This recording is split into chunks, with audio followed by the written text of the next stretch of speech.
अस्सलाम वालेकुम। आज के लेक्चर में हम डिस्कस करते हैं बुल्ले शाह की एक poem my neighbouring friend breathing his last को। ये फर्स्ट लाइन ही इसका टाइटल है और उसके अलावा एक रिपीटेड लाइन है, what should I do O God aghast, ये रिपीटेड लाइन है और आगे तीन तीन लाइनों के स्टैंजास मौजूद हैं। अगर बात की जाए इंट्रोडक्शन की तो बुल्ले शाह 1618 के अंदर इनकी बर्थ है, 1757 में इनकी डेथ है। पूरा नाम बुल्ले शाह का जो असल नाम है सैयद अब्दुल्ला शाह कादरी इनका नाम है और बुल्ले शाह के नाम से ये मशहूर हैं।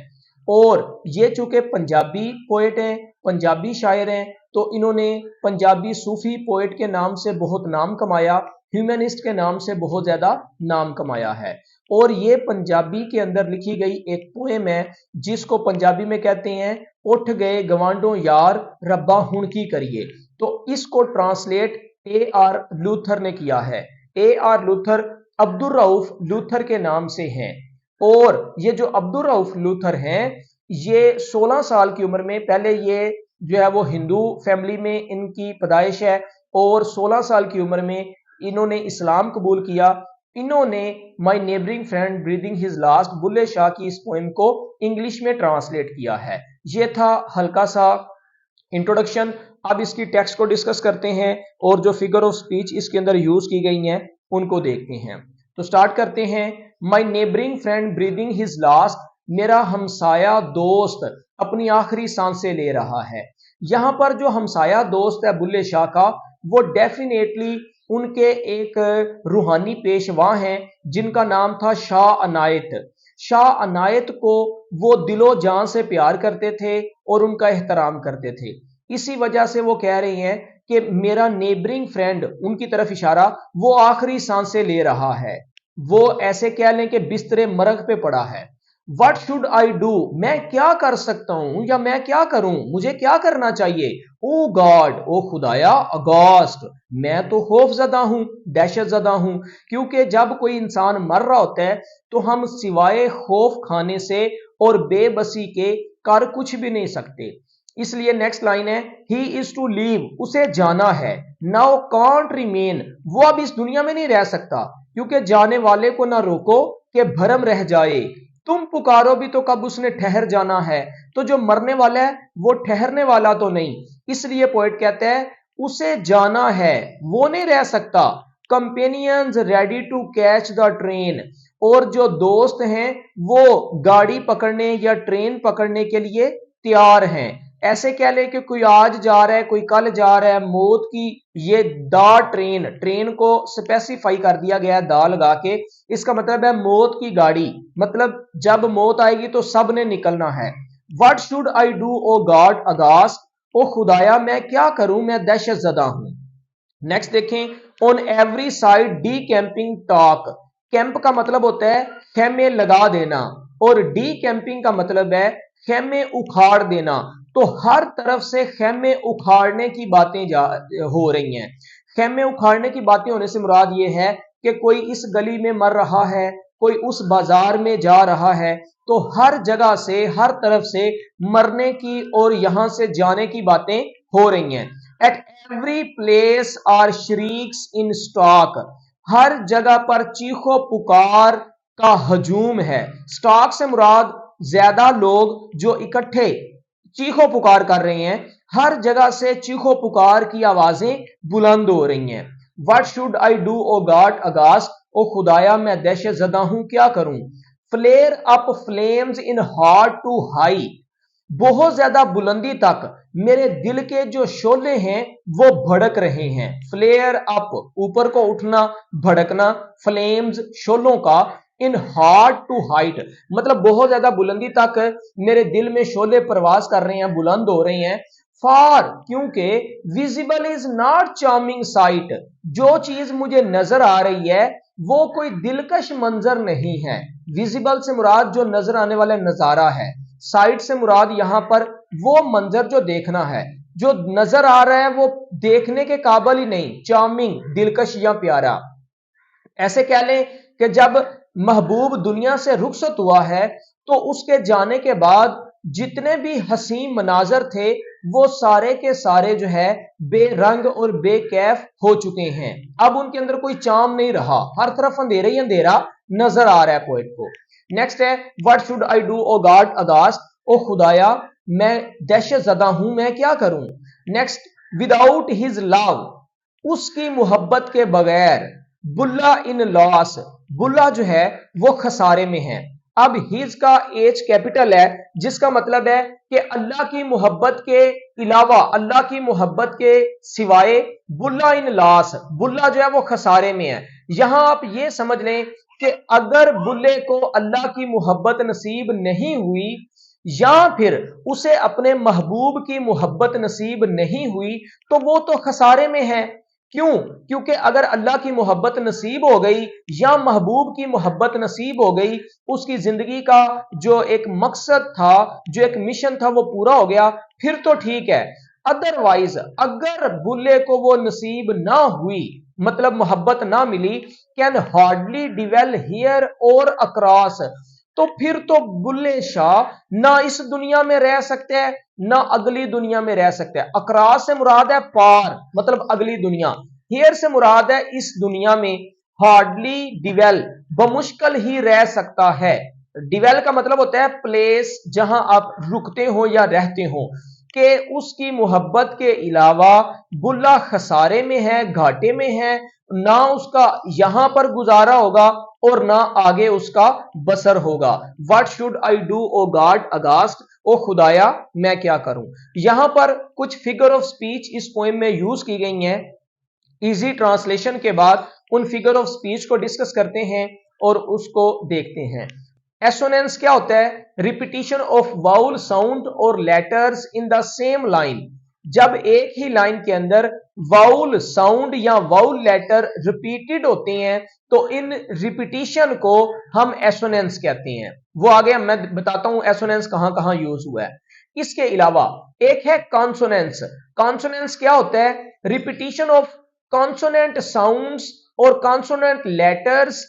यहां पर कॉन्सोनेंट साउंड और कॉन्सोनेंट लेटर रिपीट होती हैं, लेकिन ये बिगिनिंग ऑफ लाइन नहीं होते, ये मिडल और at the end of the word होते हैं। मतलब एक ही लाइन में दो या दो से ज्यादा अल्फाज में कॉन्सोनेंट लेटर का रिपीट होना कॉन्सोनेंस कहलाता है।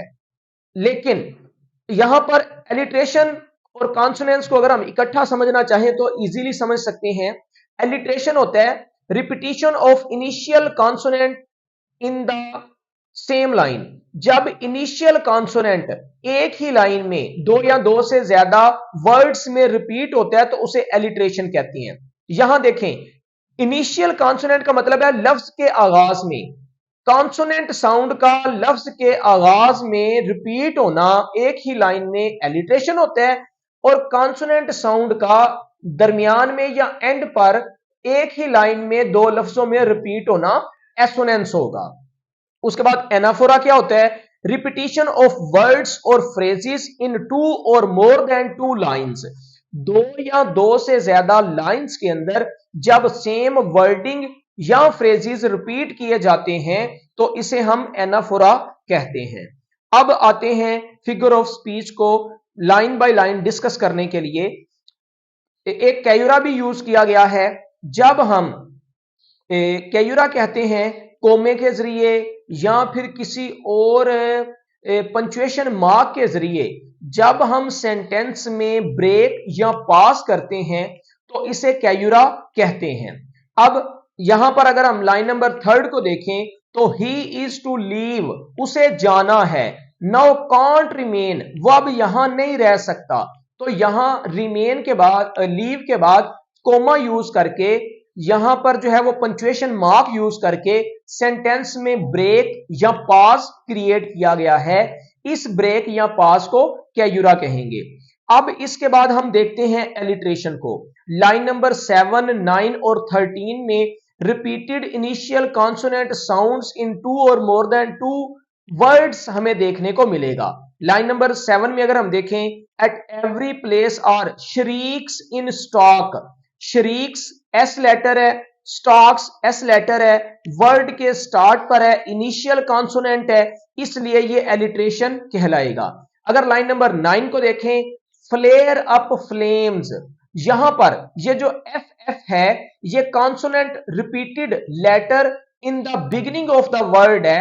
लफ्ज के आगाज में कॉन्सोनेंट रिपीट हो रहा है जिसे हम एलिट्रेशन कहेंगे। लाइन नंबर अगर हम 13 में देखें तो यहां पर है हार्डली डिवेल हियर। हार्डली में भी एच और हियर से मुराद भी मतलब यहां पर भी एच, ये एच लेटर जो कि कॉन्सोनेंट का साउंड क्रिएट कर रहा है और ये रिपीटेड है इनिशियल वर्ड के साउंड लेटर में, तो इसको हम जो है वो एलिट्रेशन कहेंगे। नेक्स्ट देखते हैं कॉन्सोनेंट्स को। Repeated of consonant. Consonant repeat होता है लेकिन ये मिडिल में भी हो सकता है, एंड पे भी हो सकता है। जैसा कि लाइन नंबर 2, 5, 8, 9, 11, 14 के अंदर कॉन्सोनेंट्स जो है वो हमें देखने को मिलेगा। लाइन नंबर 2 के अंदर what should I do O God अगास्ट।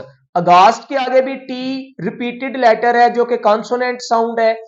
Should और गॉड के आगे भी डी रिपीटेड लेटर है जो कि कॉन्सोनेंट साउंड है। तो ये जो है वो कॉन्सोनेंट्स की एग्जांपल है। लाइन नंबर 5 में अगर हम देखें वट और अगास्ट, मतलब ये जो जितनी भी रिपीटेड लाइंस हैं इनके अंदर टी लेटर रिपीटेड है और डी लेटर रिपीटेड है। नेक्स्ट इसमें भी टी लेटर रिपीटेड है वट और अगास्ट में, और डी लेटर रिपीटेड है। इसमें भी टी और डी, क्योंकि ये सेम लाइंस हैं, इसमें भी टी और डी रिपीटेड लेटर्स हैं जो कि कॉन्सोनेंट्स की एग्जांपल है। उसके अलावा जो लाइंस के अंदर जो है मतलब लाइन नंबर 5, 8, उसके बाद 9 के अंदर अगर हम देखें तो 9 के अंदर भी हमें रिपीटेड लेटर जैसे heart to height, T consonant letter है और ये रिपीटेड साउंड है कॉन्सोनेंट का जो कि वर्ड के लास्ट पर है, जो कॉन्सोनेंट्स की एग्जांपल है लाइन नंबर 9 के अंदर। 11 में मैं पहले आपको बता चुका हूं और 14 में भी बता चुका हूं कि इन सब के अंदर जो है वो कॉन्सोनेंट लेटर वर्ड के एंड पर रिपीटेड है जो कॉन्सोनेंट्स की एग्जांपल है। उसके बाद अगर हम देखें तो एसोनेंस की कुछ एग्जांपल्स हमारे सामने हैं, जैसे कि लाइन नंबर 1 में, 2 में, 4 में, 5, 7, 8, 9, 10, 11, 12, 13, 14 ये एसोनेंस है। एसोनेंस होता है वाउल लेटर और साउंड का एक ही लाइन में दो या दो से ज्यादा लफ्जों में रिपीट होना। वाउल साउंड की रिपीटिशन दो या दो से ज्यादा वर्ड्स में होने को एसोनेंस कहेंगे।